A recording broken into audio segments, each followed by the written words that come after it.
Anne Avanti, seorang perancang busana yang karyanya mendunia bahkan sukses di pasar internasional.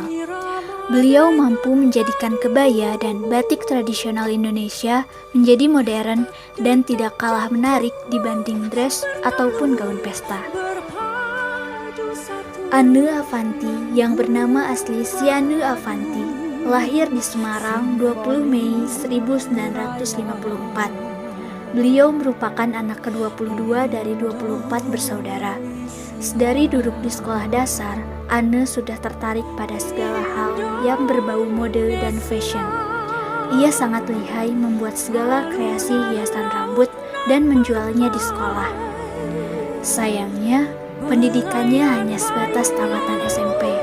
Ia pun sempat merasa putus asa dan menyalahkan keadaannya. Namun, beliau mencoba bangkit dari keterpurukannya. Ibaratnya saya ini kena dampak gitu dari garis keturunan yang kemudian sampai pada saya, sehingga saya hanya bersekolah dengan ijazah terakhir SMP dan tuanya begini dan begitu gitu. Itu jadi itu tidak besar. Membuat Bunda minder. Tidak pernah merasa hanya sekolah tidak selesai, minder dan sebagainya, tidak pernah ada rumus minder, itu tidak pernah ada. Justru minder itu menumbuhkan orang-orang yang mengejek. Itu adalah gas yang selalu pengen saya buktikan gitu. Pengen saya tunjukkan bahwa walaupun saya tidak bersekolah tinggi, saya sampai hari ini nggak bisa komputer, nggak bisa internet, nggak bisa pakai laptop, nggak bisa pakai iPad dan nggak bisa pakai komputer. Tetapi saya bisa membayar orang-orang pandai di sekitar saya untuk mempermaju bisnis saya gitu. Pernah Bunda lalui? Sejak kecil saya sampai hari ini tidak pernah melihat bahwa pekerjaan ini adalah sebuah pekerjaan. Tetapi pekerjaan ini adalah sebuah anugerah. Jadi dulu saya jual manisan mangga dengan sepeda.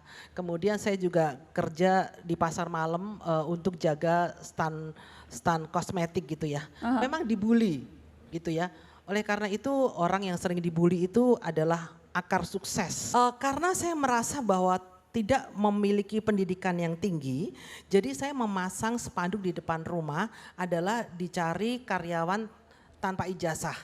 Dan semua yang masuk mengetuk pintu itu tidak pernah saya mintain ijazahnya. Bahwa bodoh itu kan masalah berpikir, jadi tetap bisa dipandaikan dengan jalan ada kegiatan yang positif. Dan akhirnya beranak pinak ini sampai sekarang gitu ya. Sampai sekarang dan saya membangun begitu banyak sektor industri, di mana yang tidak mampu menjadi mampu. Dan karya Anne Avanti ini di-cloning dari Sabang sampai Papua.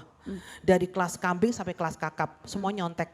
Dari kelas pasar sampai kelas butik gitu. Bunda nggak apa-apa? Saya pikir sampai hari ini saya nggak jadi miskin dan ekor itu tidak pernah ada di depan.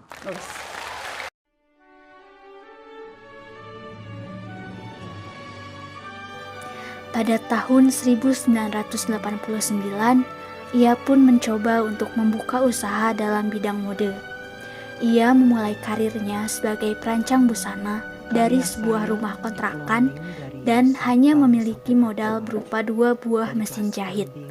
Tempat usaha pertamanya ini diberi nama Gria Busana Permatasari. Dengan belajar secara otodidak, beliau mencoba memfokuskan karyanya dengan membuat kebaya. Dari sinilah orang-orang mulai menerima dan menyukai rancangan kebayanya. Pada 2010, beliau mencoba membuka butik pertamanya di Mall Kelapa Gading dan rumah pengantin di Grand Indonesia.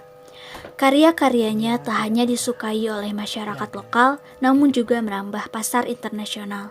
Salah satu karyanya dikenakan oleh Miss Universe tahun 2019. Apa begitu banyak jiwa bergantung di bawah Yayasan Anne Avanti dan aku nggak bisa berbuat apa-apa, aku nggak bisa nolong kamu. Aku harus menolong diriku sendiri dulu untuk aku berdiri, baru kemudian aku menunduk nolongin kamu. Tapi aku sendiri nggak bisa berdiri. Situasi begitu cepat seperti kena bencana alam. Betul, betul. Kalau aku kemudian bekerja, mengeluarkan tabunganku mau berapa lama Daniel tahu COVID ini. Iya. Ya kan, aku harus rasional, aku harus berpikir bahwa saya harus berjuang dan kemudian saya harus menguatkan diri saya dulu. Tempat kerja saya berubah menjadi lautan plastik. Untuk APD, ya. Puluhan ribu, Wow. ratusan ribu, tidak saya logika. Wow. Kemudian Tuhan buka jalan. Ya. Tuhan memberikan mata air baru di tengah air mata saya. Saya bikin JPD, jaket pelindung diri yang booming.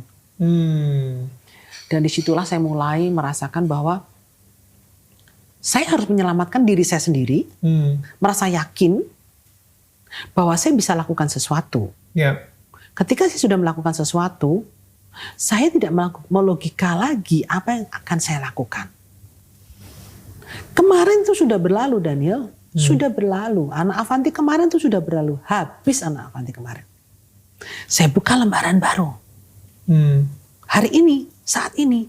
Seperti benih yang ditanam kemudian bertumbuh, sekarang bertunas baru. Wow. Ya, sekarang tunas inilah yang sedang membuat saya menjadi bertumbuh dan bertumbuh. Kalau kita membandingkan, kita akan depresi lagi. Bikin kebaya berapa puluh juta. Ya.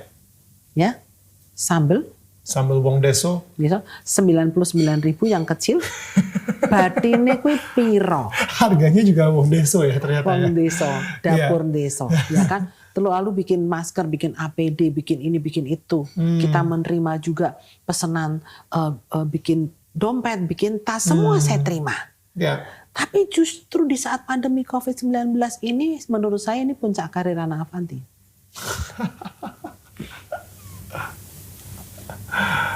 Biasanya menjadi brand ambassador atau diminta untuk menjadi bintang dalam perusahaan-perusahaan setahun sekali lah gitu. Ya. 2 kali hebat. Ya. Sekarang bisa seminggu 2, kadang seminggu 3, sebulan bisa 2. Luar biasa. Oh.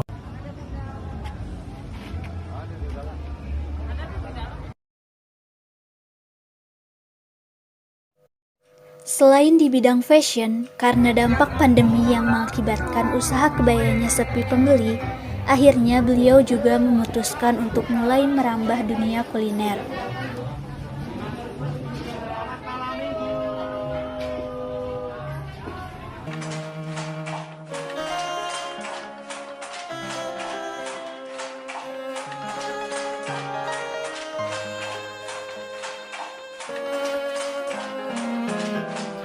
Selain itu, beliau juga memiliki jiwa sosial dan kemanusiaan yang tinggi. Terbukti bahkan di saat usaha kebayanya tengah terpuruk sekalipun, beliau tetap memanfaatkan mesin-mesin jahit miliknya untuk membuat APD dan dibagikan secara gratis ke rumah sakit yang kekurangan APD pada masa pandemi COVID-19 yang sedang sangat tinggi pada saat itu. Keterbatasan saya, ketidakmampuan saya, hanya memiliki sedikit mesin yang bisa untuk menjahit APD yang begitu terbatas, tetapi niat baik saya tidak terbatas. Saya tidak melogika apa yang terjadi Dan dalam jauh hidup saya. sebelum itu, Hingga beliau akhirnya sudah membangun yayasan saya untuk begitu para mencintai penyandang mereka, disabilitas ataupun mereka yang memiliki anak-anak penyakit yang Tuhan titipkan namun secara kekurangan istimewa biaya di dalam untuk hati dibantu dan dirawat. Saya meyakini bahwa banyak yang dipanggil tetapi sedikit yang dipilih. Itu akan terjadi. Orang yang populer butuh citra yang baik. Anne Avanti dengan kesuksesannya sebagai desainer dan menjadi narasumber di berbagai acara, beliau mendapatkan penghargaan Kartini Award pada tahun 2004, 2005, dan 2008. Dan juga mendapat penghargaan Wanita Indonesia Bisa pada tahun 2008.